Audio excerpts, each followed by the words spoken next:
გამარჯობა. ეს არის დოქტორ დეტერმინისტის პოდკასტის მე-19 ეპიზოდი და დღეს ჩვენი სტუმარი იქნება ლუკა ხუხაშვილი. დღეს ვილაპარაკებთ, გამარჯობა ლუკა და დიდი მადლობა მოსვლისთვის და საუბრისთვის რა. დღეს მინდა ვილაპარაკოთ ფსიქიატრია ძალიან ჩემს პროფესიასთან ძალიან ახლოს დგას იდეაში გასტროენტეროლოგიას ჩვენს მომნებელ სისტემას მოვიაზრებ მენტალური ჯანმრთელობის ნაწილად რა მოვიაზრებ რა მე ვინ ვარ ზოგადად მეცნიერება მოიაზრებს რა და ფსიქიატრია ზოგადად სუბიექტური ვარ ხოლმე როცა ფსიქიატრიაზე ვსაუბრობთ იმიტომ რომ ნუ ძალიან პროფესიულად ძალიან ახლოს ვარ ამასთან და რო დავანებოთ ჩემს სუბიექტურობას თავი ზოგადად ძალიან აქტუალურ რაღაცაზე ვლაპარაკობთ რა მით უმეტეს დღეს რაღაც ცვლილებების კონტექსტში რომელმაც შეიძლება მნიშვნელოვნად გააუარესოს ბევრი ადამიანის ცხოვრება მათ შორის ექიმებისაც და კიდევ უფრო მეტად პაციენტების ცხოვრება რა მინდა რომ გავყვეთ ამ თემებს ნელ-ნელა რა და აი მაინტერესებს აი გვაძლევს ფორმატის საშუალებას რომ ნელ-ნელა შვიდაწყნარად გავშალოთ ეს თემები და მინდა რომ აი შენი აზრი მოვისმინო რა ძალიან ისეთი პროფესიული განსჯა ამ საკითხების რა ვეცდები რომ რაღაცებზე ხო ვისაუბროთ სხვა თემებია კი, რაღაცა მნიშვნელოვანი თემები გვაქვს მოხაზული, რომელიც მინდა რომ გავშალოთ რა. მაგალითად, ჩვენი საუბარი ხა სანამ ლოკალურ კონკრეტულ პრობლემებამდე ჩავალთ, მინდა რომ ჩვენი საუბარი დავიწყო უფრო ისეთი რა, რაღაცა ცვლილებებით, რომელიც სფეროში არის რა და რაღაც ისეთი პარადიგმის ცვლილებებით. ცვლილებებით რა, შეიძლება ცვლილება არც იყოს, უბრალოდ გამოჩნდეს როგორც ცვლილება. მაგალითად, მინდა რომ გაგვიშალოთ ცოტათი და მოგვიყვე ეს მონოამინური თეორიის, დისბალანსის თეორიის ცვლილებების საერთოდ რა იყო ეგ თეორია, რა შეიცვალა და აი მე მივხვდება უცხო სიტყვება დიდად არ დააბნიო ჩვენი მაყურებელი, იმიტომ რომ რა თქმა უნდა ეს არ იქნება რაღაცა პროფესიული განშისის, ვეცდებით რომ ყველაფერი ძალიან ისე მარტივად დავსწროთ და ძალიან პოპულარულ რამებსაც შევეხოთ რა, იმიტომ ბევრს ეხება ხა რატო დავიწყეთ ეს უშუალო ლაპარაკში მივალთ იქამდე რომ აი რაღაცა ძალიან ერთ-ერთი ისეთი რა გაუპატიურებული საკითხი არის ბევრ სამედიცინო საკითხებს შორის ეს მონოამინური დისბალანსის თეორია თითქოს რაღაც მარტივია რომ რაღაცა ნივთიერება ნაკლები მაქვს დეპრესია მაქვს მეტი მაქვს რაღაც გაღიზიანებული ვარ რაღაცა და ეს ხალხისთვისაც მარტივად ახმადია და დღევანდელ რაღაცა 30 წამიანი ინფორმაციის მიღების ერაშიც კიდევ უფრო პოპულარული ხდება ხოლმე ასეთი თუნდაც ასეთი ძველი იქნება ეს ახალი თუ ფსიქიატრიაში თუ არა ფსიქიატრიაში ასე თეორიები რა რომ იმიტომ ხალხს უნდა რაღაცა დღეს კიდევ უფრო გამარტივებული როცა ინფორმაცია და ინფორმაციის სხვა როცა არის როცა აი მართლა ყველდაერი ინფორმაცია უხარისხიანესი შეგიძლია მოიპოვო დიდია ცდუნება რომ არჩიო მაინც ნაგავი რა რომელიც ვერ იმაშვები მინდა რომ აი რა ხდება მანდ გაგვიზიარო რა და რა ცვლილებები არის მონოამინური თეორია დაიწყო გაჩნდა იქიდან რომ ესე დაკვირვებით ჩვენ ნახეთ რომ მედიკამენტები რომლებიც მონოამინებს აქ არის საუბარი ნორეპინეფრინზე და სეროტონინზე მონოამინების კონცენტრაცია ზრდის სინაფსებში ეს მედიკამენტები დეპრესიულ სიმპტომებს ამცირებს ეს დაკვირვებით ნახეთ 50-იან წლებში წინა საუკუნის და შემდეგ რა თქმა უნდა ლოგიკურად გაჩნდა ის აზრი რომ იქ რადგან ისინი ეფექტურია იქ არის რაღაც მონოამინური ცვლისან მონოამინების დეფიციტია ან რაღაც მათი აბსორბცია ხდება ცუდად და ასე შემდეგ ნორეპინეფრინი ნელ-ნელა დავიწყებული, იმიტომ პირველი ანტიდეპრესანტები რაც იყო პირდაპირ მონოამინ ოქსიდაზას ინჰიბიტორები, რომლებიც პირდაპირ დაშლას ხელს უშლიდნენ, მონოამინის შესაბამისად აგროვებდნენ და ტრიციკლური ანტიდეპრესანტები. და შემდეგ უკვე აი 80-იან წლებში როცა პროზაკი გამოვიდა და სელექტიური სეროტონინის ინჰიბიტორები, კომუტაციების ინჰიბიტორები წარმოება დაიწყო და მათ ძალიან კარგი შედეგი მოგვცეს. ისეთი შედეგი მოულოდნელი შედეგი მოგვცეს იმ გაგებით რომ გვერდით მონების ნაკლებად იწვევდა და საკმაოდ ეფექტური იყო. და შემდეგ ჩამოყალიბდა ეს რომ დეპრესია უდრის სეროტონინის ნაკლებობას. და ნუ ამან გამოიწვიეს რომ მარკეტინგის პერიოდში როცა ეს ბუმი იყო მაშინ პროზაკის და 90-იანები პოპ კულტურაშიც რო ძალიან შემოვიდა ანტიდეპრესანტები პირდაპირ ფილმებში ყველგან ანტიდეპრესანტები და რასაკეთებს პროზაკი იყო მაშინ და სხვა ანტიდეპრესანტების ულუფტის და ეს ბრენდული დასახელებებია ფლუქსეტინი მეორე სეტრა და ეს სერაები, ანუ სეროტონინის, სელექტიური სეროტონინის უკუპიტაციების ინჰიბიტორები, რომლებიც რასაკეთებენ, სეროტონინის კონცენტრაცია ზრდია მარტივად, ვთქვათ, სინაფსში რა, ნერვულ სისტემაში. მათი მარკეტინგი წავიდა საკმაოდ აგრესიული და აგრესიული მარკეტინგისთვის გამოიყენება მარტივი ენა.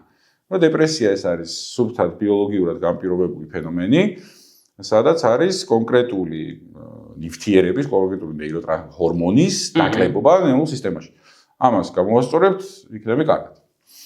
აი ამ გამარტივებამ, ზედმეტმა გამარტივებამ საბოლოო ჯამში გამოიწვია ის, რომ როდესაც ეფექტურობა კვლევებით უკვე არ დადასტურდა ისეთი, როგორი მოლოდინებით შეიქმნა ამ აგრესიული მარკეტინგის გამო, მე ადამიანმა დაიწყე, არის ესეთი სამეცნიერო წრეები, სადაც ესე მარტივად რა თქმა უნდა არასოდეს არ უყურებდეს, მაგრამ არის მასობრივ მეინსტრიმ მედიცინა, მეინსტრიმ მედიცინა, სადაც შეიძლება ექიმები შედიოდნენ ამ მეინსტრიმ მეებში, რა ქვია, მედიცინის წრეებში. სადაც თვითონ არა მარტო პოპულარულ კულტურაში და ესე საუბრისას, არამედ კაბინეტშიც ხო ექიმი პირდაპირ ესე ეუბნებოდა, რომ შენ ახლა ესე რო ხარ, არის რომ სეროტონინი გაკლია. სახსენელად მარტივია და რა ჯობია ხო რომ მარტივად ეუბნები პაციენტს. დავუწიოთ ხო რაღაცები ესე უყურებთ, რაღაც ნივთიერებ. ცოტა დავამატებთ, მეტი იქნება, კარგად ვიქნებით და გასაგებად ძალიან ადვილია ადამიანსაც ანუ მოხმარებელს თვითონ პაციენტს ეს სიამოვნებს და ექიმისთვის უფრო მარტივია რომ ამარტივებს რაღაცას და კარგად გაგებინებს და უფრო კოოპერატიული ხდება თითქოს პაციენტი მაგის გამო რომ ვარწმუნებთ რომ ეს უნდა გაკეთდეს და განსაკუთრებით ფსიქიკურ აშლობების კონტექსტში იმიტომ რომ კოოპერატიულობა საკმაოდ რთულია რა პაციენტის დამყოლობა გურნალობაზე და ამიტომ რაც მარტივად განუმარტა უფრო მაგრამ შემდეგ უკვე გარკვეული ეჭვები დაიბადა ყოველთვის რაღაცეების გამო, იმიტომ რომ თუ ესეთი მარტივი არის ის აზრი, ეხლა რამაც საპირისპირო თეორიები გააჩინა, იქიდან მოდის რომ რაღაცა დაწყებიდან, კუნოობის დაწყებიდან იგვიანებს შედეგი და თუ ესე მარტივად არის საქმე და ნაკლებობაა რაღაცის, რატო გვაძლევს შედეგს თვეში, 2 თვეში. ანუ ეს ნაკლებობა სწორდება საათებში და კარგად ხდება ან არასდროს ან რაღაცა და ეფექტურობაც არ არის ძალიან მაგარი და ყველა პაციენტზე კარგად არის.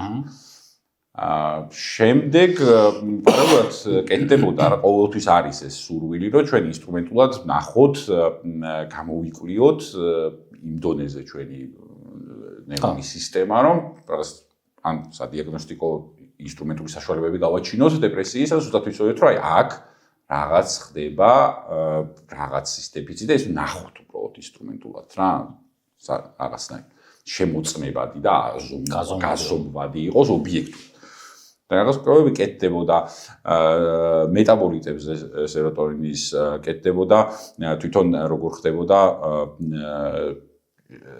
ეს ტრანსპორტერის გენი რომელსაც ხო იღებს მოკლედ მონაწილეობას სეროტონის კონცენტრაციის გაზრდაში მისი ბლოკირება იყო თუ არა პირდაპირ კორელაცია, სადაც ეს რა გენი საკოდირებს სერტ იქ რაღაც პრობლემები პირდაპირ კორელაციაში იყო თუ არა დეპრესიის განვითარების რისკთან და ასე. აკეთებდნენ კიდე რაღაც ტრიპტოფანის დაშლის ერთ-ერთ პროდუქტს ხო, საზღვარგარეთ. და პირდაპირ კორელაცია ვერანაირ ვერ ნახეს. ამ დასტური იმისი რომ იქ რაღაც სეროტონინის ნაკლებობა ვერ ნახეს. ვერც ერთმა კვლევამ ეს დიდად ვერ დაადასტურა, მაგრამ ეს ცალკე აღებული კვლევები არაფერს არ გვაძლევდა. ცოტა ხნის წინ ჩატარდა ეს მეტაანალიზა ხოლგა კვლევას რა ზედახიან, რომ შეიგროვდა ეს სხვა კვლევები და დაიწერა რომ ხო, ну ეს სეროტონინული მონოამინური დისბალანსის თეორია არ დასტურდება ბიოლოგიურ დონეზე. და ამან გამოიწვევენ საპირისპირო მიდგომები, საპირისპირო არასწორი მიდგომები, საერთოდ არ არის, საერთოდ ესე იგი გამოდიოდნენ და ამბობდნენ ესეთი მათ შორის ფსიქიატრების, რომ ჩვენ ესე იგი მთელი ინდუსტრია გვატყუებდა. გვატყუებდა ამას, ეს იყო ფარმაკომპანიების ტყუილი, რომელშიც ჩართული იყვნენ ფსიქიატრებიც და გვატყუებდნენ, რომ ეს თამე რაღაცა შვება და თურმე ამას არ შვება. და თურმე აბსოლუტურად და ამასთან ერთად დროსთან ამ დროში დაგროვდა ინფორმაცია ანტიდეპრესანტების ნეგატიურ ეფექტებზე, უფრო მეტი. გახანგრძლივებულ ნეგატიურ ეფექტებზე. ერთი გავიგეთ, რომ თუმე საკმაოდ ბევრი რაღაცის გაფუჭება შეგვიძლია ანტიდეპრესანტს, საკმაოდ რისკები აქვს. მეუხარეს გავიგეთ, რომ მთელი ეს თეორია არც არ ეფუძნება. ანუ რეალურად არ არის. ანუ რეალურად ჩვენ ვიცით, რომ ორი რაღაცა გვაქვს. ერთი, რომ ჩვენ ვერ ვხედავთ იქ სეროტონინის დისბალანსს, რაღაც მონოამინური დისბალანსს კლევის დონეზე ვერ ვამჩნევთ, მაგრამ მეორე რაც აი ყველანაირი სტანდარტის დამაკმაყოფილებლად ჩატარებული კვლევები გვაძლევენ ზუსტ შედეგს იმაზე, რომ მოკლედ ანტიდეპრესანტები ეფექტურები არიან. არა სრულად რა თქმა უნდა, რომ ეფექტურები არიან. უბრალოდ ჩვენ ზუსტად არ ვიცით რატომ არიან ეფექტურები, მაგრამ ის რომ ანტიდეპრესანტები დეპრესიული მდგომარეობის, დეპრესიული სიმპტომების შემცირებას იწვევენ, არა ყოველთვის, მაგრამ ხშირად, უფრო ხშირად ვიდრე არ ან საერთოდ გაქრობას იწვევენ, ამაზე დასტური ჩვენ რეალური გვაქვს. წამლის კვლევები რომლებიც წარდება ყველანაირი სტანდარტის დაცვით, ორმაგად, ბრმა, რანდომიზებული. უბრალოდ მაკეთკენ გზა არ არის სინაფსებში მონოამინების რაოდენობა. რაღაცა სხვა გზით აკეთებენ რა, ანუ ამასთან არ არის კორელაციაში, თორე სხვა რაღაცასთან არის შეიძლება. თეორიულად ისიც არ არის გამორიცხული სინაფსებში მონოამინების, მაგასთანაც იყოს დაკავშირებული ჩვენ ამას ზუსტად ვერ ვზრუნავთ. პირები ნიშნები გვაქვს, კვალს ხედავთ, მაგრამ ცეცხლი არ აქვს. ხო. და შფოთვას იწვევს ის, რომ ჩვენ როგორ ხდება, ხო, როგორ წარმოუდგენია ადამიანს, რომ ჩვენ ვიცით რაღაც ფიზიოლოგიური მდგომარეობა ადამიანის, როგორი უნდა იყოს და ფიზიოლოგიურ მდგომარეობას რა იწვევს, არის სწორი ორგანიზმი როგორ მუშაობს სწორად, ესე ვთქვი. შემდეგ ხედავთ, რომ იქ რაღაცა ირღვევა და რა დაირღვა იმას ვაკვირდებით და რას დაირღვა, ვცდილობთ, რომ ის გამოვასწოროთ. და აქ პირიქით ხდება როგორ, ანუ ჩვენ ჯერ რითი ვასწორებთ ის, ჩვენ ჯერ გავიგეთ ის, რომ ის მედიკამენტები, რომლებიც არ იყო საერთოდ გამოგონებული დეპრესიის სამკურნალოდ, ხო? ის მედიკამენტები დეპრესიულ სიმპტომებს ხსნიდნენ და შემდეგ დავიწყოთ, ეს მედიკამენტი რას აკეთებს, სეროტონინ ან მონოამინების კონცენტრაციას ზრდის და მოდი ეხლა ესენი გამოვიყენოთ დეპრესიის სამკურნალოდ, იმიტომ რომ ემპირიულად დავაკვირდით, რომ ეს დეპრესიულ სიმპტომებს ხსნის. ნივთიერება, რომელიც სეროტონის კონცენტრაციას ზრდის, ეს ამცირებს დეპრესიულ სიმპტომებს. და მე დავიწყეთ, რომ თუ ეს გვეხმარება, მაშინ პრობლემა ყოფილა სეროტონის დეფიციტში, მონოამინების დეფიციტში. და არა ისე, რომ ჯერ მონოამინების დეფიციტი ვნახეთ ორგანიზმში და შემდეგ და ამან გამოიწვია ეს იწვევს ამ შფოთვას, რომ რადგან ბოლომდე იქ არ გვაქვს დანახი რა ხდება. ამიტომ იქნებ საერთოდ ტყუილად მუშაობთ, რა ტყუილად ვაკეთებთ და ტყუილ წამლებს ნიშნავთ. მაგრამ ამას უარყოფს ეს. მის ამან ბიძგი რაღაცა ახალი ტალღის ანტიფსიქიატრიულ მოძრაობებს, რომელიც ახლა ყველა ეპოქაში თავისი სხვა ფორმა ჰქონდა და სხვანაირად იყო და დღესაც არის და რაღაცა დღეს სხვანაირი ფორმა ხო არ შეძინა ამას, იმიტომ რომ მაკვლევის მე მართლა ახლა პოპკულტურაშიც სოციალურ ქსელების დონეზე ახლა სერიოზული ის მოყვა რა გამოხმაურება თითქოს თქვენი სფერო არა ასეთი ქარიზმა აქვს რომ რაღაცა არ ვიცი იმის გამო რა ქვია არ ვიცი რის გამო მაგრამ ხო რა რაღაცა თითქოს უცებ ენთება ჩვენთან ალბათ საბჭოთა გამოცდილების გამო შეიძლება რომ ფსიქიატრია სადამს ჯელო რაღაცა სხვა ასოციაციას იყო ადამიანის ნებაზე ძალადობასთან შეიძლება ადვილად დალინკოს ეხა იმას ვერ დალინკავ გასტროენტეროლოგიას იყოს და ფსიქიატრია უფრო რაღაცა იმას არ ვიცი რატო მაგრამ თქვენ სფეროზე ერთი უცებ წამოკიდება შეიძლება რაღაცა ისე მოხდეს რა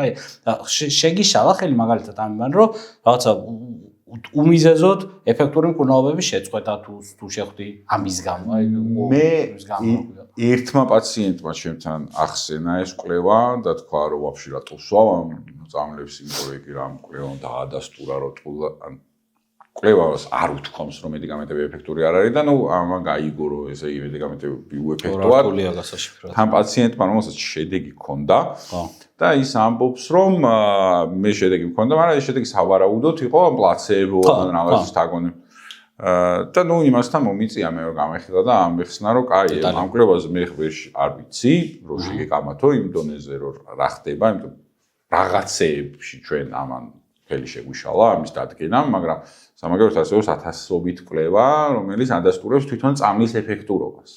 და ჩვენ ის რომ წამალი ეფექტურია, ეს წამალი ვიცით და მექანიზმი როგორ არის ეფექტური ზუსტად თუ არ ვიცით, ეს არ უარყოფს იმას, რომ ეს მედიკამენტი ეფექტურია. რა სამაგიეროდ ვიცით გვერდის მომლებერაში, ანუ რისკების შესახებაც ვიცით და მოლოდინების შესახებაც ვიცით.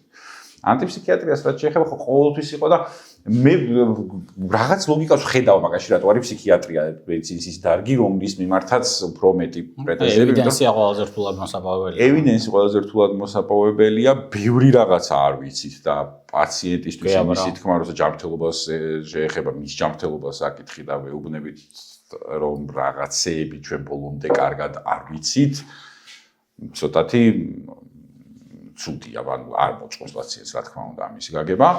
და ნუ ამას კიდევ ემატება ის, რომ ადამიანს საკუთარი თავისი იდენტიფიცირებას, ხო, პიროვნების იდენტიფიცირებას გულწრფელის სისტემასთან არ ახდენს და საკუთარ ფსიქიკასთან ახდენს, საკუთარ პიროვნება გონია პირდაპირ საკუთარი ფსიქიკა და შესაბამისად აი ისიც არის სტიგმა მაგიტომ არის გაჩენილი რომ აი ჩემშია პრობლემა თუ რაღაც გულწრფელის პრობლემა მაქვს ხო რომელიც შეიძლება რეალურად ბევრად უფრო უნაშემწუდავი იყოს ვიდრე რაღაც სხვა ფსიქიკური პრობლემა და ნოზოლოგია გვაქვს ეს რაღაც ჩემზე განყენებულად შეგიძლია შეხება განყენებულად ჩემი კოჭია დაავადებული მაგრამ რაღაც ის სირცხულს ესე და აი მე ფსიქიკურ აშლობებზე ესე არა მე ვარ ეს ხო მე ვარ ეს მთლიანად მე ვარ დეფექტური არა და ამიტომ არის ხომ მუდმივად წინააღმდეგობა ფსიქიატრიასთან და ნუ ანტიფსიქიატრი ხა ძალიან ძნელია რო თქვა რომ რაღაცა ეხა გულწრფელის დაავადებები არ არსებობს რა ეხლა თქვა და ფსიქიკური დაავადებები არ არსებობს ეგეც ძალიან ძნელია რეალურად თქვა მაგრამ თავის შეზღუდვა ხო ამისგან სხვა რაღაცით ახსნა არასამედიცინო არაბიოლოგიური მექანიზმებით ახსნა ძალიან ადვილია, ხო? ძალიან ადვილი არ არის. არ ბევრად ადვილია ვიდრე გულწრფელს. მაგრამ ხო, მეორე პრობლემა ახლა რადგან ლაპარაკობთ ის არის რომ სამაგიეროდ რაღაცების გამარტივებას ბიოლოგიური მექანიზმები ძალიან ადვილია და ეს გარკვეულ ესეთ რაღაცების შინაარსობრივ პრობლემებს იწვევს პაციენტებში. რაღაცების გაცნობიერების. მაგალითად ძალიან შემდეგ ზედმეტი მოლოდინები აქვთ ხოლმე კურნალობისგან. ისეთი ჩივილებით მომართავენ ხოლმე, რომელიც არ არის ზედმეტი რეფერალია. ზედმეტი რეფერალია ხოლმე ხშირად. თვითონ თუ გიგზავნიან თვითონ რომ მიგზავნიან რაღაც ზედმეტი რეფერალია კიდე ცალკე პრობლემა, ხო, აი ამ შემთხვევაში როდესაც პაციენტს უნდა რომ რაღაცა ბედნიერი იყოს და ამიტომ ფსიქიატრთან მოდის, ხო, ეს პრობლემას ხნის რა რომ ძალა მაგისი არ აქვს. ხო. ფსიქიატრი თვითონ შეიძლება უბედური იყოს. ზინთად ვარ. ეგ რა ასე რა ეგ რო იცოდეს ეხლა. ამიტომ იწვევს ეგ პრობლემებს და რაღაცნაირად ხდება რასთან ლინკავ ამას ანუ უფრო განათლების იმას ახლა ხო იდეაში ხა ეს არსად სკოლაში ამ დროს ისწავლებს ალბათ როგორი არის გასტროენტეროლოგია როგორია ფსიქიატრია ხა შეიძლება ზოგად პოპულაციას უარ აინტერესებს მაგრამ რაღაცა common sense-ის დონეზე უნდა გქონდეს ხო ადამიანს მოლოდინები ხარ რა იმისთან რომ მივდივარ აი შენგან რას ველი იმასთან რატო მივდივარ ეგ სერიოზული პრობლემაა ანუ ეგ არასწორი რეფერალი და ჭარბი მედიცინა პატიოსთან ექიმები ამას ამბობენ როგორც შენ ამბობ ხარ რომ ნუ არ არის მოდი ამაში ფულს უნდა ხარჯავ დროს უნდა ხარჯავ რაღაცაში ის კი არა რომ რაღაც მეთაკილება რამის კეთება უბრალოდ ამის გამო ეხა აქ არ უნდა ხარჯავდე რა დროს რა უკეთესობა არ გექნება და უარესობა შეიძლება გქონდეს რა კი ზედმეტი ყველა კონტაქტი ეხა ზედმეტი მედიცინასთან რა თქმა უნდა სტრესია და ხარჯია და თავი რო დავანებოთ რა და არა პატიოსთან ექიმები ამას ასე არ ამბობენ რა ჩემს თორეში ეგ სერიოზული პრობლემა არის გასტროენტეროლოგია მთლიანად გადასააზრებელია ანუ საერთოდ სხვანაირი სფეროა ეს და საერთოდ სხვა არის ეს საქართველოში და ეს რაღაცა მახინჯის სტატუს quo მე რაღაცა აი პაციენტისთვისაც უფრო გასაგებია ხოლმე რა რომ ეს რაღაცა კი და რაღაცა დიაგნოზი მიხვედი დიაგნოზი დაგესვა წახვედი წამალი გამოგიშვა გასაგებია მარტივია რა რაღაცას კი მაგრამ მასე ხშირად რეალობა არ მუშაობს რა და ზუსტად იგივენაირი საღმრიცარიც შენ ახლა მინდა რომ ჩვენს ასე ნელ-ნელა გადმოვიდეთ ჩვენს ლოკალ პრობლემებზე რა ყველაზე მეტად მაინტერესებს აი რა გაწუხებს ყველაზე მეტად რა რაც აი პირველი რაც ამოგიტივტივდება თავში ეს თემა მინდა გავშალოთ რა ეხა ამ საუბრიდან გამომდინარე რაც ამომიტივტივდება ის არის პაციენტების ხშირი წინაღობა იმაზე რომ აი ვეუბნები რომ მოდი აი ფიზიკური გააქტიურება, აი რაღაცა 200-300 მეტრი დღეში გაიარე და გეხმარება. და აქვთ ხოლმე ხშირი წინააღმდეგ. მე არ ვამაყ პაციენტებს, რომელსაც ეს ძალიან რთული გასაკეთებელი, არა ფარმაკოლოგიური ჩარევებს ხშირად სრულებით უგულებელყოფენ და ესეც არის მაგ მარტივი გაგების გამო რა, ანუ წინა თემას ეგ შეესაბამება, იმიტომ რომ ჩვენ თუ ვიტყვით რომ რაღაცა ერთი ჰორმონის ნაკლებობა არის დეპრესია, აი ხშირ რას მავალებ რა, რომ რაღაც ფიზიკურად გავაქტიურდე, რაღაც ძილის პატერნი დავიწყო ისო. მოდი რა მომესწავლე, შევიფსებ ამ დეფიციტს და კარგად გავხდები და ხო არ არის ეგრე.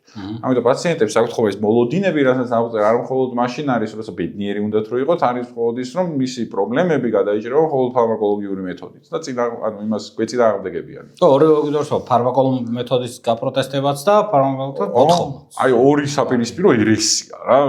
უმრავლოდ რომ ერთი ამბობს საერთოდ უარყოფს ბიოლოგიას და ამბობს რომ რაღაცა აქ რავი აგარი უნდა იყო და მარში გაჭუხებს შენზეა დამოკიდებული და დაგემართება და საპირისპირო არის რომ აი ყველაფერი არის წამალი და ყველაფერი რა რისა მიზეზი მაინტერესებს რას ხედავ მაგის მიზეზი დაბალი განათლება რაღაცა მეტი ფსიქოემოციური მდგომა მაგალითად კულტურაზეც არის დამოკიდებული კულტურებზე რა რამდენი როგორი ტემპერამენტის ხალხი მაგალითად აი ტკივილის ახბის სატანის ზღურბლი რამხელა გვაქვს სიკვდილს როგორ ვაფასებთ რაღაცეებს როგორ უყურებთ ფილოსოფიურად ეგ განსაზღვროს მე ექიმებთან რისთვის ავდივართ რა და შეიძლება ისეთ ქვეყნებში სადაც სხვანაირად უყურებენ სიცოცხლეს სიკვდილს ტკივილს და ამ შემდეგ ტკივილის ახბის ზღურბლიც მე განსხვავდებოდეს რა ვიდრე ისეთ ქვეყნებში და რომელიც სხვანაირად აღიქვამს ამას რა უფრო რაციონალურად მაგალითად ნაკლებად ემოციურად აი შენ რას ხედავ მაგ მიზეზს გამიჭირდება რომ კულტურალურ განსხვავებაზე ვილაპარაკო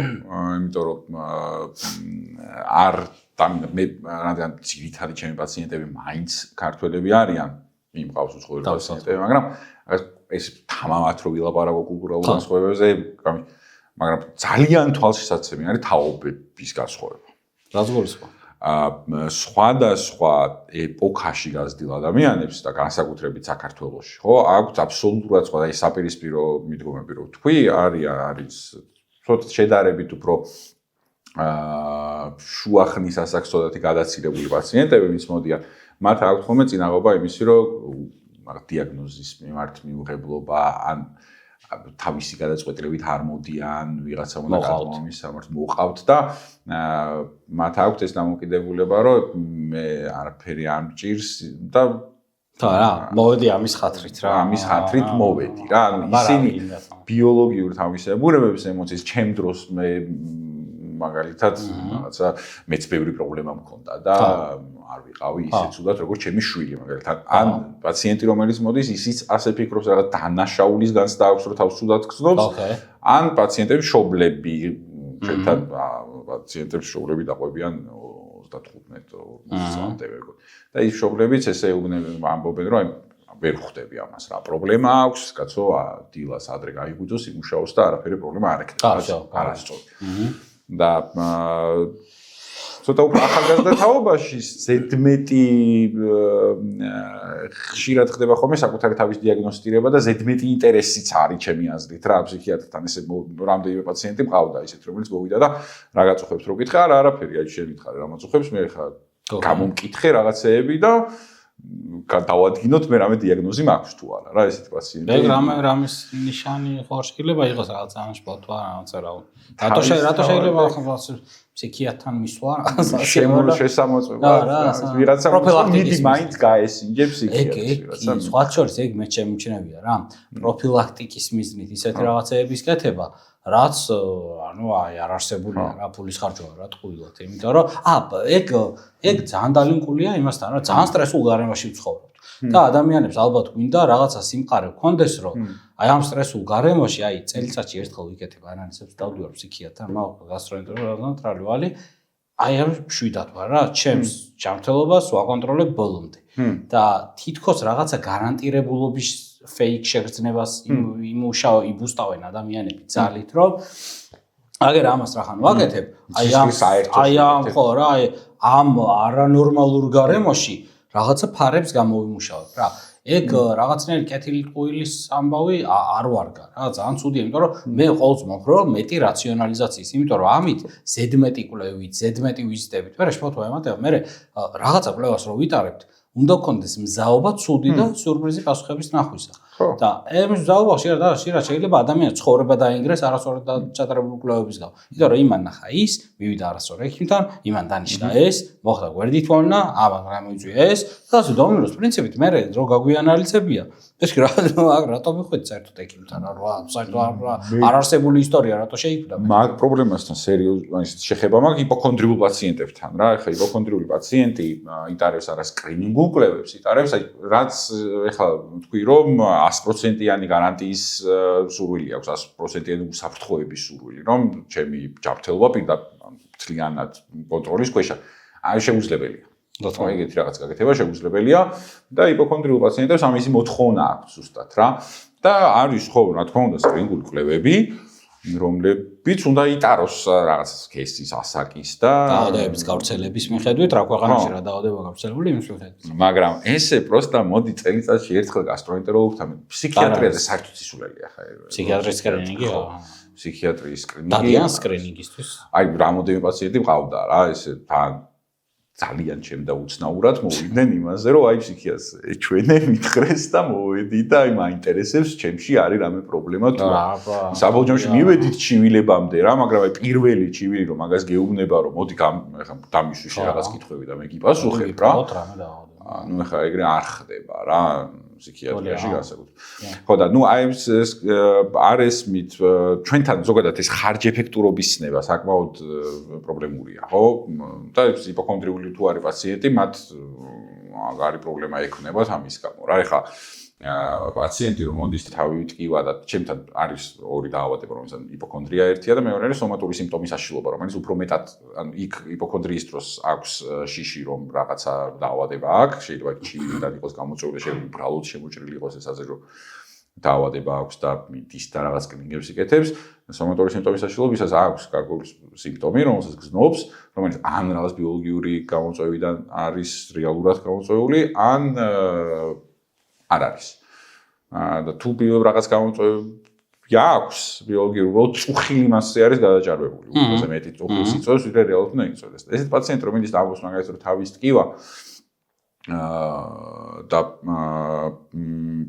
ექიმი უშვებს MRI-ზე, ხო, ვაქჩივილით რომ თავი ტკივა, ხო, ან არის სწორი. ეგრე. კაი. და უსაფრთხო MRI მეუბნება პაციენტი. რა ხო, ნუ ავი ყოველ დღე იგეთი თუ არის ჯანმრთელს, მაგრამ ავი ფულს ხარჯავთ. ძალიან ძვირი კვლევა. საფრთხო არ უნდა იყოს ამასავალი კვლევის დანიშვნა. ხო, რამდენი ჭირდება. მოდი მაინც MRI გაიკეთე, პროცედურა არ არის რა. ნუ ეხა იმას რო თავი გამოვიმევთ, რომ აპარატს ვაკავებთ და ასე შემდეგ, ნუ ეხა ფულს ვიხდით ამაში და გონიმული არ არის. უფასო რო იყოს. ფულს რო არ ვიხდით. არ იმაში მიდგომა არასწორი და იპოქონდრიულ პაციენტებზე მაგით ვლაპარაკობ, რომ იპოქონდრიას აუარესებს ეს. იმიტომ რომ ეს კომპულსია არ დამშვიდებას კომპულსიაა რა, იპოქონდრიისას და დამშვიდება ცოტა ხნით, შემდეგ ისევ იგივე და მუდმივად უნდა რომ და გადარწმუნდეს, რომ არაფერი არ აქვს. და როცა ამ სისტემაში ახლა რაც ახსენე ამ იმ სისტემაში რომელიც კვლევებისკენ და არასაჭირო კვლევებისკენ უბიძგებს პაციენტებს, იმ სისტემაში როცა პაციენტი იპოქონდრიული პაციენტი ერთვება ძალიან ძნელი გასარჩევია ხოლმე ჩემთვის რა ის რომ აი ამ პაციენტის იპოქონდრიულობა რამდენად არის მოხვეული გარემოს მიმართ. და თან კიდე პაციენტები ხასიათობრივად ისეთები არიან რომ ხასიათობრივად გარემოსთან რაც გულისხმობ, ანუ გარემოსგან დაპროვოცირებული. ხო რა, მიდი რა რაღაცა ასე ჭირდა. ძალიან სერიოზულ პრობლემას ეხები, მაგრამ ჩემს სფეროში აი რა ზღვა რომ ასე ჭირდა ვისაც რა ქვია ცხონებულ ვიღაცას და კიბოს დაუსვეს დიაგნოზი. თან მაგეთი მიზეშედეგობრივი კავშირი რო იყოს, დროის კავშირი ვინჩივის. 2 წელში დაუსვეს კიბოს დიაგნოზი და 5 წლის წინ რაღაცა ჩივილი აწუხებდა და ანუ პირდაპირ მინახავს მე პაციენტები, რომლებიც მართლა ცხოვრებები დაინგრათ, მაგ დაბრახებული რაღაცის გამო, რომ ვიღაცა უთხრა, რომ კიბო დაგემართება, არ დაგემართოს რაღაცა იმის გამო, რომ რაღაცა მუცელი გებერებო და ამანაც მოუცლი შეფერილობა უფრო მეტად აღიქვა, იმიტომ რომ ვისერული ჰიპერსენსიტიურობა და სომატიზაცია და ყველაფერი ის რაც გასტროჩივილებს წარმოქმნის დაიბუსტა ამით. ხო, და ფოთომ დაბუსტა, ხო. ანუ სიგიჟეა რა, ეგ სერიოზული პრობლემაა. ეგ არის გარემოს ტოქსიკური, ეგ სოციალური პრობლემა არის და რაღაც კულტურული პრობლემა არის. იმიტომ რომ მე რო ვაკურდები ხა წესით, მე როგორ უყურებ ხა პაციენტის იმას, რომ პაციენტთა ასოციაციებს ძალიან ვასაპორტებ და ეს ჩემი არაკომერციული პოდკასტის, რომელსაც აბსოლუტურად იმას არაფერი სპონსორი არ ყავს და გააზრებულად მინდოდა ეს ასე მეკრა, იმიტომ რომ პრობლემებზე ლაპარაკი სიუცე ქონოდა ექიმებსაც და პაციენტებს ქონოდათ რა, ისა ადგილი, სადაც თავის საქმეს ცოტას გაახმოვანებდნენ რა, იქ ასოციაციებს დავასაპორტებდი, რაღაცა ამას ვიზამდი რა. და იმიტომ რომ ძალიან გულს მიკლავს ეს სიტუაცია, რაც დღეს ხდება თუნდაც ადამიანებს შორის ურთიერთობაში რა, რომ როცა მე გეუბნები შენ ჩემს სატკივარს, ხო, შენ რატომ დავისვირო გართულებული ვარიანტები, როცა მეტყვი ზეკიბიც არ ახარ და საერთოდ არავინ არ გეკითხება ამას, ხო? ხო შეგიძლია რომ ან არაფერი არ მითხრა, ან თუ მეუბნები გული მაინც არ გამიხედო და კიდევ უარესი არ მიქნა და კიდევ რაღაცა იმაში არ გადაბაგდო, ხო, ხევში. და აქ ასე არ არის რა. აქ შეიძლება ისეთი რამე უთხრა პაციენტმა Facebook-ზე დაპოსტოს მუცელი მტკივა და თვითმკვლელობამდე მიიყვანო რა. კატასტროფა ხდება. და რეალურად ამითი ხო სხვა დანაშაულს შეიძლება გაზვიადებულია, მაგრამ ჯანმრთელობას აზიანებია პაციენტს. ანუ როგორ შეიძლება დაზიანდეს ჯანმრთელობა ფიზიკური, ისე აზიანდება ფსიქიკური ჯანმრთელობაც, ხო და ამითი აზიანებია ჯანმრთელობა.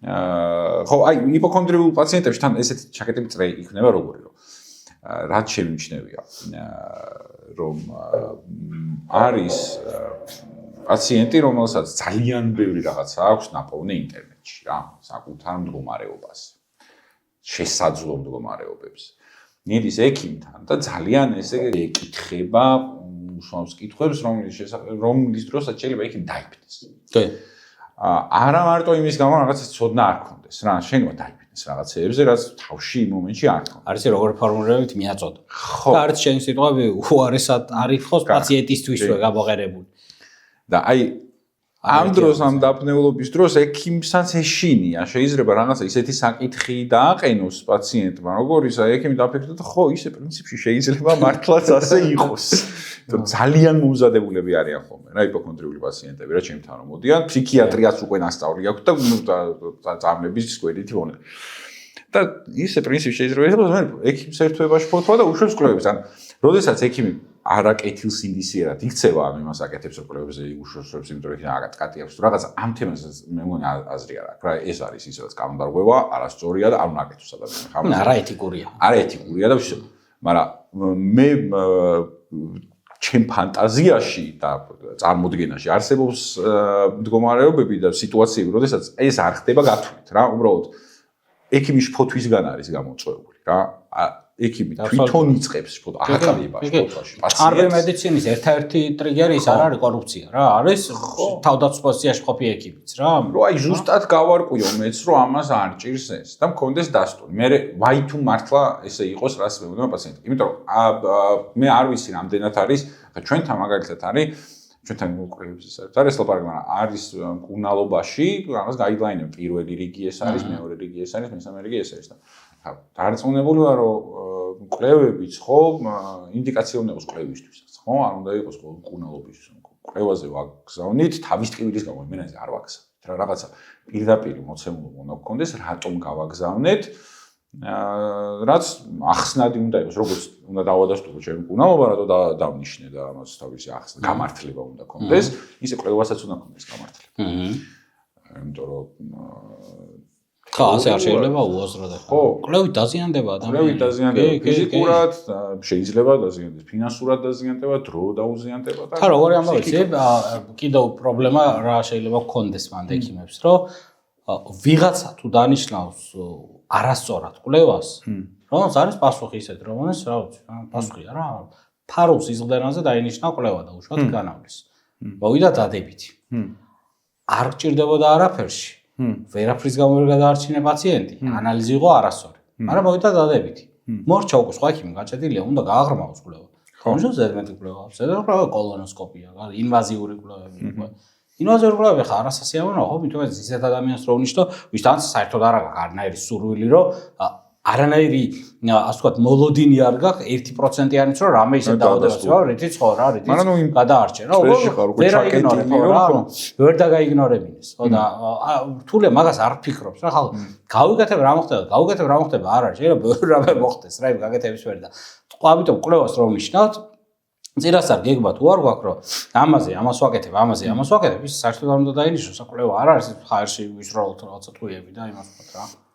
ნუ ფსიქიატრიაში კვლევებზე საერთოდ კურნალობაც ეგრე არა, ჩვენთან კვლევის პრობლემა არ არის, ჩვენთან პრობლემაა იმისი რომ კურნალობები ინიშნება ხშირად არა ბევრი წამალი მაგალითად, რა ცოტა ხნის წინ ყავდა წამალი, რომ პაციენტი, რომელსაც დაუნიშნე ერთი წამალი, იმიტომ რომ ერთი წამალი შიგდებოდა და ძალიან ბევრჯერ მკითხა, რომ ერთი წამალი მიშველის მე და რა ხო მეთქი ამ ეტაპზე ეს არის თქვენი კურნალობა.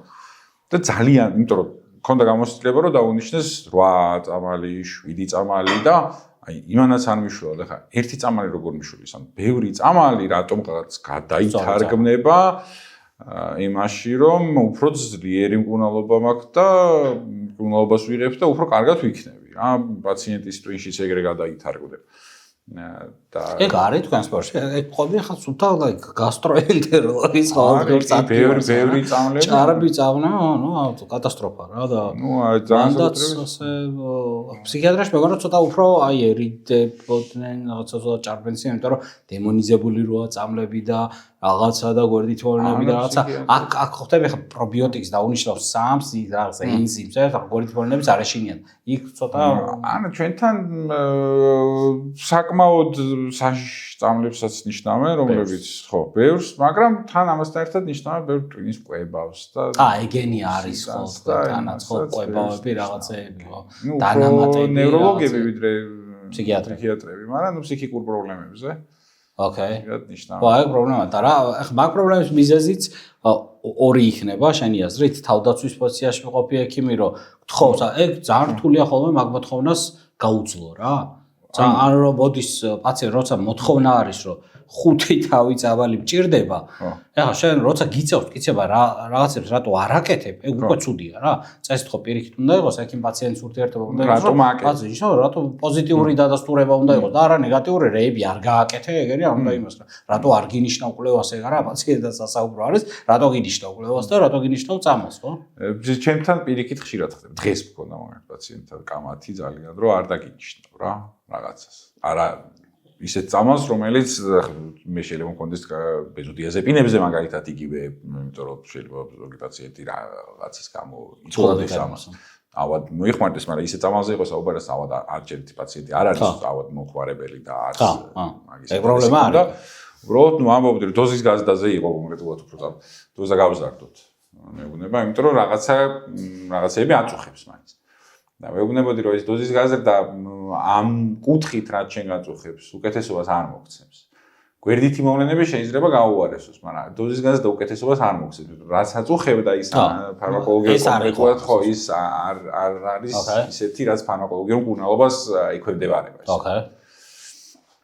და ნუ ეგ პრობლემა მაქვს ხოლმე საკმაოდ ხშირად, იმაზე ხშირად ვიდრე წესით უნდა მქონდეს, რომ პაციენტი მოითხოვს უფრო მეტ წამალს, ან უფრო დიდ დოზებს წამლის, ან უფრო არასტანდარტულ მკურნალობას, ვიდრე მას ჭირდება. როგორ იმას ნუ არაფერი რა უკლავდები. ანუ მეუბნები რა, ჩვეულებრივად ვცდილობ რომ აუხსნა ხოლმე და ვცდილობ რომ ისე უთხრა, რაც პაციენტისთვის ანუ მისაღები იქნება და ან დობა არ დავკარგო, ან რაღაც არ გავაღიზიანო, არ გავაბარაზო, მაგრამ ნუ დარწმუნებული არ ვარ რომ ყოველთვის მაგას ვახერხებ. თუმცა ვცდილობ და ხშირად ვახერხებ ხოლმე. და ჩვენთან კიდე ერთი პრობლემა ერთი რაც ძალიან დიდი პრობლემა არის, რომ გაიდლაინს არ მივყვებით რა ხშირად რა, იმიტომ რომ ჩვენთან მკურნალობების ძალიან დიდი ნაწილი არის off level რა, ეგრეთ წოდებული. რაც გინდა ნიშნეს აძლევს ეგ სიგნალს, არ არის ეგ რაც გინდა ნიშნე off level არ ნიშნავს რომ რაღაც კუჩაში უყაროთ ისი რაღაც სამლება. თეორიულად შეიძლება ყველაფრის გამართლება. გაამართლებ ყველაფერს, ეგ არის. ვაფშე ყველაფრის გამართლება. აუ ეგ ზუსტად აი გასტროში ეგ ამბები. იმაზე რა ქვია, მოვიდა პაციენტი დეპრესიული ჩივლებით, ნიშნავ ანტიფსიქოსურს რა. ახლა გვესმის რომ გამართლება შეიძლება. იმიტომ რომ off-label გამოიყენება. ვერ მოიტანა. მაგრამ ჩვენთან ყველაზე მნიშვნელოვანი არა ის არის რომ არის sequencing, მიმდევრობა, როგორ მკურნალობთ რა.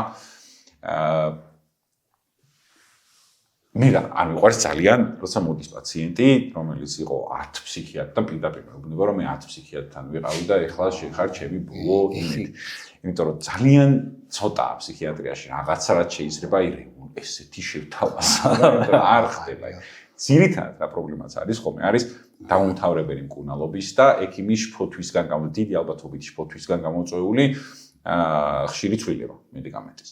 იმიტომ რომ როგორც ახლა თქვით ხო ექიმის შფოთვისგან არა რა თქმა უნდა პაციენტის შფოთვისგან მოდის ეს პაციენტის მოთხოვნით და მოდის მაგრამ ახლა პაციენტის პასუხისმგებლობის იმაზე ვერ და თქვენ რატო შევწავლებული ორ კვირაში მოვედი და ორ შედეგი არ მაქვს და აბა რატო არ მაქვს შედეგი რომ პაციენტი გეუბნება მაგაში ხო ვერ დაადანაშაულე პაციენტს და შენ რო უცვლი ორ კვირაში შენი პასუხისმგებლობა პაციენტი არ არის პაციენტი მითხრა მაშინ ხა ხო მაგიტო ექიმის ფოტოს ვეძახი მაგას და არა პაციენტის პაციენტის ფოტო რა ვაქ ეგ ბუნებრივია და უნდა კონდეს მაგრამ არის ესე რომ დიდი დრო სჭირდება არის ჩვენ ვამბობთ რომ ორ კვირაში წებს მუშაობას რაღაც 6 კვირაში კონცენტრაციით პიკს აღწევს არ ხდება ზუსტად ეგრე რა შეიძლება თქვენ განსაკუთრებით ზოგიერთი ჯგუფის მედიკამენტი ანტიდეპრესანტებს ვაუბრობ ძირითადად როგორც აი შოთვარე პაციენტებს ეწევათ ძირითადად ის სურვილი რომ მალე გამოვიდნენ აქედან და ასე და როცა ან იგვიანებს შედეგი ან შედეგი არ არის პაციენტისთვის დამაკმაყოფილებელი მიუხედავად იმისა რომ ობიექტურად შეიძლება დამაკმაყოფილებელი იყოს მაგრამ პაციენტს რაღაცა კიდევ მეტი უნდა პაციენტს უნდა რომ საერთოდ არ იქნოს შფოთვა რაღაცაზე პაციენტს უნდა რომ უფრო მეტი გახდეს ნებისმიერი რამის ძალიან ბევრი ენერგია კონდეს მაგალითად რა შეეძლოს რომ აი პაციენტი მეუბნება რომ აწუხებს დაღრილობა და საუბრის რაღაც ცოტა ხანში ირყვევა რომ მუშაობს დღეში 10-11 საათი და ხა მაგასო მე რაღაცებს აი რა ცუდია იცი აი მაგაზე არ მინდა არ შემიძლია არ ჩავერთო რა იგი ზუსტად აი გასტრო ფსიქიატრია აი ზუსტად ერთნაირ პრობლემას ვაწევთ იმიტომ რომ გასტროს იმ ნაწილს ზემაქსაუბარი არის სადაც ნეიროგასტროენტეროლოგიაა და გასტროფსიქიატრიაა რა ნუ ერთნაირ არც მიკურს ამიტომ რა როცა ვხედავ რომ ჯერ საერთოდ სანამ რაიმეს დიაგნოზს დავარქვევ სახელს რაღაც დიაგნოზს რომ რაღაცა ნეიროგასტროენტეროლოგიის პრობლემაა ახლა რო უყურებ მართლა ხარ შენი არ იყოს რა როგორც თქვი რომ 11 საათი როცა მუშაობ პირდაპირ ვეუბნებ ხო ჩემი ტაქტიკა ეგ არის რომ ცივი შხაპის რაღაც მეთოდით რომ მეთქი ამით ჯანმრთელი ვერ ახლა ვიფიქროთ იმაზე რომ ახლა მიღირს ეს ცხოვრების წესი რომ ჯანმრთელი არ ვიყო რაღაცა და რაღაცები დავიზიან თუ არ მიღირს ეგაა მათ კითხვა თორე რამე შემოვლითი გზები ვნახოთ ახლა ეს შევინარჩუნოთ მიზეზი სახს ცეცხლი ეკიდოთ და ჩვენ ეს სახლი კარგად გავარემონტოთ ეგ არ არსებულია ეგ მოგატყუა კორუფციულმა ჯანდაცვამ, მოგატყუა ფარმაცევტულმა ბიზნესმა, რომ მოდი ახლა შენ ეს დატოვე ასე, ცხოვრების წესი ფეხებზე დაიკიდე და მოდი ახლა ენზიმი დავნიშნოთ პანკრეასს, მოდი ტვინის კვებავი დავნიშნოთ, ის დავნიშნოთ, ეს დავნიშნოთ, ის დავნიშნოთ და გახედავ და სიცოცხლის ხანგრძლივობა 73 წელია ჩვენ ერგვაგნებში. იქ რო დარბის რაღაცა 80 წლის მახუცე, სიცოცხლის ხანგრძლივობა 85 წელია. და ის ბევრ წამოს თორმე არ სვავს. ახლა რისკი სხვა არის. ხო და რაღაცეებზე ხო აი რაღაცები ეგ არ უნდა მოატყუოს რა ექიმმა რომ ადვილია თავიდან მოშორება და ხა იმას კენ მაგრამ ხა ექიმა ხო არ არის რა ეგ ხა რა სამობთ ანუ 100% გეთხოვი ფსიქიატრიაში ეგ ძალიან დიდია რა ეგ მოთხოვნა იმისი რომ იმიტომ რომ ემოციური მდგომარეობა უნდა პაციენტს რომ კონდეს კარგი ანუ გვაქვს რა ჩვენ ემოციურად ზოგჯერ ცუდად ვარ და ბუნებრივია ეს და პაციენტს არ უნდა არც მე არ მინდა მაგრამ პათოლოგია არ არის შენი ეს მდგომარეობა როდესაც რაღაც დათრგუნული ხო თავს პათოლოგია არ არის ვერ უმკურნალებთ ანუ არა მარტო არ უმკურნალებთ იმიტომ პრინციპულად არ არის ეს მდგომარეობა რომელსაც უნდა უმკურნალო ვერც უმკურნალებთ ვერანაირად რა აჰა შედეგი არ გვექნება აბსოლუტურად აი ზუსტად იგივეს აი იგივეს ვიტყვი გასტროს ჩურთავ ისევ რომ რაღაცია ქცევის მერე რომ გასტრო ეპიზოდური ჩივილი ადამიანს აქვს ხილის ჭამის მერე რომ მუცელი შეებერება ბურგერის ჭამის მერე რომ სიმძიმეს იქნობს ამ დაავადების სახელი არ ქვია ანუ ამის გამო გასტროსთან მისვლა კურნალობა გარემოსადმი გარემოს შემართება და დაპანიკება ადამიანს რომ არ იქა რა გჭირს და მართლა რაღაცების დაბოსტო არ შეიძლება ის ხასიათს ვარია ცვალებადია. კარგია სახელი არ დავარქვათ, ანუ კარგია რომ ცვალებადია. ერთნაირი ხასიათი, ერთნაირი ვერაფერი ვერ გვექნება. ფიზიკის ფუნქციაა რომ ხასიათი ცვალებადი იყოს. იგი მაგიტო, ანუ ხასიათი იმიტომ გვაქვს რომ იცვლებოდეს ის, რომ ჩვენ სწორი გადაწყვეტილებები მივიღოთ ბოლო-ბოლო რა, ანუ ეს ევოლუციური მექანიზმი, თავი ვიგრძნოთ ზოგჯერ ცუდად, რომ მე აღარ ვიგრძნოთ ცუდად, დავიმახსოვროთ რომ ეს ცუდია. რაღაცა განცდები თანაგანცდა იქნება, გლოვა იქნება ეს თუ რაღაცა ის იქნება საკუთარი თავის აი ბევრ ადამიანს აქვს ის რომ რაღაც არ მუშაობ, რეალიზებული არ ვარ და ამის გამო სევდა მაქვს. ის სევდა თუ გაქრა. ხო, ეხლა ევოლუციური სევდა, გამომშავება სევდა, საჭირო სევდა, ხო რა, რაღაცეებით უნდა შეწუხდე. თორე ვერ შეწუხდები სტატიკურ ვერ შეწუხდე. ანუ რაღაცეებით თუ ვერ შეწუხდე, ხო ეგა რა, მაგას ვამბობ რომ აი კულტურებს შორის სხვაობაზე რომ ანუ ეგ არის სამყაროს როგორ უყურებ რა, მაღაზია დამოკიდებული. ეგ არის დაავადებაში დამოკიდებული. ხო, ეს უნდა რაც ალბათ ოჯახში უნდა წავიდეს ამის სწავლება, სკოლაში უნდა გაგზავნონ ასე რომ რაღაცეები მოსულა. რაღაცეების დროს უნდა შეწუხდე, ექიმს რო უწევს ეს ლაპარაკი, ცუდი ექიმი არ არის ის პიროვნება, ვისთანაც უნდა კონდეს რა. მანამდე ვიღაცებს უნდა კონდეთ რა, ნათქვამი, თორე ექიმთან უნდა იფილტრებოდეს მანამდე ბევრი სხვა ვიღაცის რა, რომ რაღაცეები შეწუხდი, რაღაცეები ოკეი რაღაცები მოსულა, ანუ ეგ მაგისთვის არის რა და ცუდია რომ მაგას აი არ ასწორებს ექიმი. და ასე მექანიკურად მეყობა რომ ერახან პაციენტი მოვიდა, მოდი და მივაყარო რაღაცა. წამლები, მერე კვლევები, მერე წამლები, მერე კვლევები და ასე და მართლა რაღაცა დამართო რა მე იმ ადამიანს. რა თქმა უნდა, ან რაღაცას დავმართავ, ან ცუ იმედებს მივცე. არარეალისტურს. არარეალისტურს. არასდროს ხასიათი არ შეგეცვლება. ხო. რა?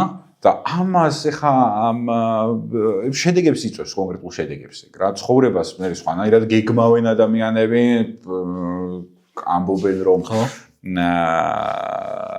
ან ზედმეტი ხილებში მიდიან რაღაცეებს ან ბევრ რაღაცას სჭირდება განმარტება რა იმას სჭირდება განმარტება რომ რაღაც ზოგჯერ ფსიქიკა ემოცია მოკლედ და გუნება განწყობა იმოძრავებს და ეს უნდა ვიცოდეთ რომ მივიღოთ და ამის არ მიღება სერიოზულ გართულებებს იწვევს რა, სერიოზულ გართულებებს იწვევს და ისეთ გართულებებს, რასაც შემდეგ ვერ ვუმკვირ, სოციალურ პრობლემებს იწვევს რა, ადამიანის ცხოვრებაში იწვევს გართულებებს, რომელსაც მე წამლის მერე ვეღარ ვუმკვირ რა. და ვიღაცებს შეეცებიან მკურნალობას და დააზიანებენ, ორგანულ დაზიანებას. მაგალითად დავიწყე რომ აი ეს პაციენტები, რომლის მოდიან და 10 და 15 ფსიქიატრთან ვიყავი და ვერავინ მიშველა მე ვერ ვიტყვი რომ რომელიმე ცუდად უმკურნალა იქ რაღაც არასწორი მკურნალობა დანიშნა ან რაღაცა ზოგჯერ თქო ყველას შეშლება და ყველას აქვს არასულ მაგრამ მაგაზე არის საქმე იმაში რომ აი მაგალითად ხო დააგვიანა შედეგმა ან შედეგი არ იყო ისეთი როგორიც პაციენტს უნდოდა ან ისედაც რეალურად არ იყო სრული შედეგი და მაშინ რა ხდება პაციენტი მიდის ექიმთან ან სხვა ექიმთან მიდის, ხშირად რაც ცალკე პრობლემა არის, ან იგივე ექიმთან მიდის და იგივე ექიმიც აი იმის გამო რომ ასიამონოს პაციენტს. ასიამონოს შარია ირიდოს თავიდან.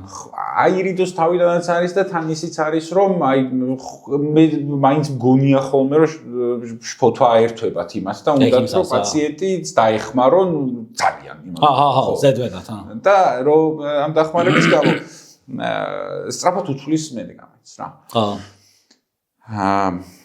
მერე ამ შეცვლის მერე შეიძლება არ მხოლოდ უცვლიდეს, მერე მიდის აი ისეთ არასტანდარტულ მკურნალობებზე უშვებს პაციენტს, რომელიც არის ესე შენახული მკურნალობა რეზისტენტული ფორმებისთვის და ასე შემდეგ და შედეგს აფუჭებს დაავადებას სამომავლოდ. აფუჭებს დაავადებას და საბოლოო ჯამში მერე უკვე რაღაც მომენტში იმ ფსიქიატრს რომელთანაც მერე მივა უკვე აი რო იტყვის რომ всё ამის მერე ეს არის ბოლო ჩემი იმედი, აი იმ ფსიქიატრს მე უწევს სერიოზული არსენალში ნაკლები არ ხო, ნაკლები არ აქვს და თან უწევს აი კომუნიკაციაში პრობლემები აქვს პაციენტის რაღაც ხედვა მისი მდგომარეობის და თეორიული მკურნალობის და შემდეგ უნდა შეიცვალოს საერთოდ. იმიტომ რომ მე-11 ექიმთან მისვლის მოტივი რეალურად ის კი არ არის რომ მკურნალობა მიიღოს, ის არის რომ რამე ახალი წამალი თუ იცი. ხო, რამე ესეთი ახო არ რამე ხო არ გამოუგონებია თამაშს. ხო, ეგ ცუდი ისაა, ეგ ცოდოა პაციენტი მასეთ მდგომარეობაში რო ჩააგდო რა და მასეთ მდგომარეობაში პაციენტს აგდებს არაპაციენტური მიზეზები ხშირ შემთხვევაში. არამედ აი ეგ რა, ექიმის პროტვა, ზედმეტი რაღაცა შიშები, ზედმეტი მოქმედება, ეგრევე მიყრა დროებით რაღაცა პრობლემის გადავადების გამო, ეგრევე რაღაცეების გაკეთება, ეგ იწვევს ამას, რა, ეგ ცუდია. მედიცინის მკაცრად სერვისა დაღქმა არ არის სწორი, რა, იმიტომ რომ პაციენტთან ძალიან ხშირად გვიწევს, რომ ვიყოთ მკაცრი რა. აი მოდის პაციენტი, მეუბნება, რომ აიცი რა, სხვა წამალს ხო არ გამინიშნეთ. მე მგონი ამ წამალმა ეფექტი და ან მაგ გითი მოსულა რა პაციენტი, რომ სხვა წამალს ხო არ დანიშნავი, ამ წამალმა ეფექტი დაკარგა. ნუ რადგან ანტიდეპრესანტებს საუბრობთ, რადგან კომბინაციური ეფექტი აქვს, მათ ახლა ეფექტის კარგვას და რაღაც ორგანიზებას არ იწვევენ. ისეთ წამალზე მეუბნება მაგას რა. ხო, რომელიც არ იხსნება მექანიკურად. ფსიქოლოგიური ეფექტი არის, რომ თავიდან უფრო ახსოვს, ცუდი მდგომარეობიდან კარგ მდგომარეობაში გადავიდა. ხო, და მე ეგ ბუსტი არ აქვს. ეს ბუსტი და შემდეგ ნელა ავიწყდება კიდეც როგორც სუდათი. მეუბნება არა. არც დოზას გაგიზრდი, არც წამალს შეგიცვლი, მიზეზი არ მესმის რატომ უნდა გავაკეთო. თუ რამე ისედაც ზოგადად ჩვენთან, როდესაც წამლის შეცვლაზეა საუბარი, 5 ჯგუფის წამალია რა. ამ ჯგუფებში შიგნით ხო, მაგალითად SSRI-ებში ხო, რომელიც არის აი ეს სერტრანი, ფლუოქსეტინი, ფლუოქსამინი, აი რა წამლებსაც ნიშნავს, ძირითადად მათ შორის განსხვავება არის ძალიან ცოტა. რეალური განსხვავება, რომ არის ცოტათი უფრო ნაკლებად დასანიშნი მედიკამენტები, პაროქსეტინი მაგალითად, რომელიც მეტგართულებას იწვევს. მაგრამ აი ეს თუმცა სერტრანის დიდი განსხვავება მათ შორის არ არის რა, რეალურად. და ერთი ანტიდეპრესანტის მეორე ანტიდეპრესანტის შეცვლა, რასაც ხშირად ვაკეთებთ, აი ამის დიდი ამბავია, ასე არ არის ხო მარტივ კაბდა შევცვალე. თული ამბავია, ეგ ჯვარედენიტრაცია უნდა წავიდეს, დამატებითი რისკები უნდა გააჩინო, არაკომფორტული პროცესია, იმისგან არანაირი არგუმენტი არ გვაქვს, რომ აქედან ამაზე რომ გადავალთ, ეს უკეთესად იმუშავებს რა. და ყველა გაიდლაინი გვეუბნება, რომ თავი შეიკავეთ რა, ერთი წამლი და მეორე წამალზე გადასვლაზე თავი შეიკავეთ, იმიტომ რომ არ გვაქვს მოლოდინი, რომ ის უკეთესად იმუშავოს. თუ არ გვაქვს ობიექტური საჭიროება. ობიექტური საჭიროება არის, რომ მაქსიმალურ დოზაზე ავედით. და მაქსიმალურ დოზაზე ხშირად არ ავდივართ ხოლმე ჩვენთან, იმიტომ რომ ეყობა ქვეშინია. დაზოგვით მივდივართ, რაც ცუდი არ არის, მაგრამ უნდა გვესმოდეს, რა მაქსიმალურ დოზა არ უნდა გვეგონოს მაქსიმალურ დოზის მეოთხედი, რაც ყოფილა ჩემ პრაქტიკაში. მაქსიმალურ დოზაზე უნდა ავიდეს, ნუ გვერდმოლებიდან გვერდმოლების გათვალისწინებით შეიძლება რაღაცა დავამატოთ, აი ანტიდეპრესანტის შეცვლა საკმაოდ სერიოზული პროცესია რა, ანუ არ მარტივად მაგალითად არ ბევრი არგუმენტი უნდა გქონდეს, რომ მაგალითად ანტიდეპრესანტი მხოლოდ არის ზოგადად კურნალობის შეცვლა ფსიქიატრიაში, ხო? საკმაოდ რთული რაღაც არის და ბევრი არგუმენტი გვჭირდება. ამ მედიკამენტზე უეფექტობა არ არის მხოლოდ რა, გვერდით უნდა მოხდეს ისეთი, რომლის გამოც უნდა შევცვალოთ, ბევრი მიზეზის გამო უნდა შევცვალოთ რა, კურნალობა და სანამ შევცვლით, იქამდე სხვა რაღაცეები უნდა გავაკეთოთ. დოზის კორექცია უნდა გავაკეთოთ, სხვა რაღაცეები დავამოთრეს პაციენტებს ძალიან არ უყვართ, მაგალითად ეს შეცვლა და ასე შემდეგ. და მხოლოდ მე გადაწყვეტე. ყველაფერი უნდა ვქნათ, რომ რაღაცა ძალიან მოცა ხშირად ცვლიან არის ძალიან პრობლემური რა, ხშირად კურნალობის ცვლილება ფსიქიატრიაში განსაკუთრებით პრობლემურია და ამ პრობლემურობას ფსიქოლოგიური ეფექტიც აქვს, მაგრამ განსაკუთრებით აქვს ბიოლოგიური მექანიზმით, რომ ხშირი ცვლილება მედიკამენტის პირდაპირ არის ასოცირებული კურნალობა რეზისტენტულ ფორმებთან სხვადასხვა მდგომარეობით. და კიდევ ერთი რაც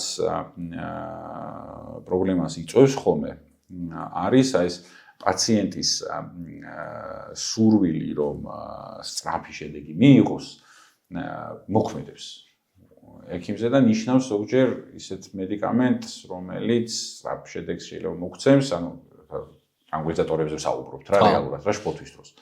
მე რომ ნიშნავ ანტიდეპრესანტს, პაციენტი რომ მოდის და პირველი რიგის მკურნალობას ნიშნავ, რომელიც შფოთვას საბოლოო ჯამში დააქვეითებს და სარალი ნაკლები იქნება. თვენახევრის შემდეგ პაციენტმა შეიძლება მითხრას, რომ მადლობა, არ მითხრას რა, თქვას, იმდენად შემპარავი ეფექტი აქვს ანტიდეპრესანტებს, რომ შეიძლება თქვას, რომ ვერც მიხვდეს რა, ეს თვალსაჩინოთ და თქვას, რომ კი, კარგად, აღარ ვარ ისეთი. ხო, ის არ არის რა, რაღაცა მეშვევა არ არის. ხო. და ხა რო ნიშნა ბენზოდიაზეპინს და გადის პაციენტი გეგენერაზო შოთვარო აქვს და რომ მიდის და დალევს ბენზოდიაზეპინს ნახევარ საათში მივა იყიდის და და ეგრევე გლოცავს რომ აუ ესეთ შვიდად არასოდეს არ ყოფილა. მე პრობლემებს აჩენს ის კურნალობა. ადიქცია, გვერდით ბევრი მოიმები. პრობლემა. ადიქცია, ანუ აკვეთის მდგომარეობებში ეს მოbrunები rebound შფოთვა, რომელიც ბევრად უარესია არის ხშირად ვიდრე დასაწყისში რაც იყო.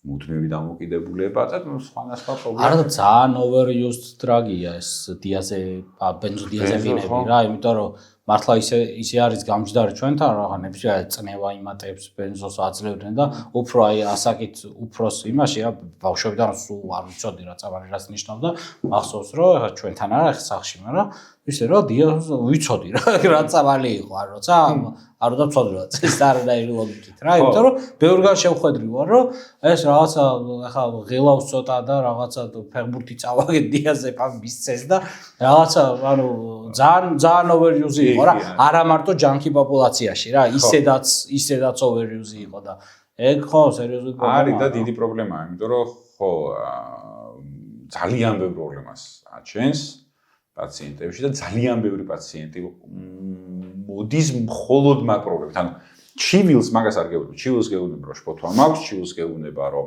მეხსიერების პრობლემები მაქვს, ჩივილს გეუბნება რომ მაქვს რაღაცა ეს გაბრუების შეგრძნება, ამასთან მუდმივად მაქვს შფოთვა და ასე შემდეგ. ლაპარაკობთ ამ ჩივილებზე და მე საუბარში ირკვევა რომ 15 წელიან იღებს სხვა ბენზოდიაზეპინებს რა. 15 წელი როცა ვიღებთ ბენზოდიაზეპინებს პაციენტს როცა იღებს შფოთვა საფასურსაც ვიხდით მაგაში. საფასურს ვიღებთ სერიოზულს რა. და რეალურად დიაგნოზი მაგ შემთხვევაში არ არის გენერალური შობა, რამე შფოთვითი აშლობა, ან გუნება განწყობის აშლობა, ან რამე სხვა. დიაგნოზი არის რეალურად მედიკამენტზე დამოკიდებულება ის სინდრომი რა, როდესაც დამოკიდებულია მედიკამენტზე და აკვეთის მდგომარეობები უჩნდება, რომ მიიღეს 2 საათში უკვე აკვეთაში. განსაკუთრებით თუ არის ეს მოკლე short acting ბენზოები რაც არის რა, ზანაქსი მაგალითად რა, ოპრაზოლამი, ლორაზეპამი, short acting-ები რაც არის, აი იმათ აქვთ განსაკუთრებით პრობლემა, მე მოხსნის დროს და ძალიან სწრაფ withdrawals იწვევენ რა, დიდით მიღებული შუადღით უკვე იმაში არის აკვეთა განდევნაში. და განდევნის ანუ ის ფოთვა მოდის არა იქიდან რომ რაღაცა ქონდა 15 წლის წინაც ქონდა რა. ეს მოდის პირდაპირ განდევნიდან რა. გვერდითი მოვლენა არის ფოთვა. არა მიღების დროს გვერდითი მოვლენა თითქება ეგეც რომ rebound-ი ფოთვა აქვს რა, იწლევს ეს, იმიტომ რომ ტორნადობა ვითარდება, მე რაღაც ეტაპზე ტორნადობა შეიძლება იქამდე იმ დოზაზე განვითარდეს, რომ იმას მაღალ დოზას აზრი აღარ აქვს. და პაციენტი მუდმივ რაღაც ეს გაბაერგულში იმაშია შიმშილში, ანუ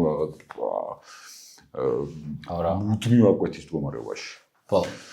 ხო და ძალიან პაციენტი ტიპიური რომ აგიღწერო ვინ არის, ვინც ამას მეუბნება და ვინცთანაც სერიოზული პრობლემა არის, შუა ხანს ცოტათი გადაცემს შუა ხნის ქალი.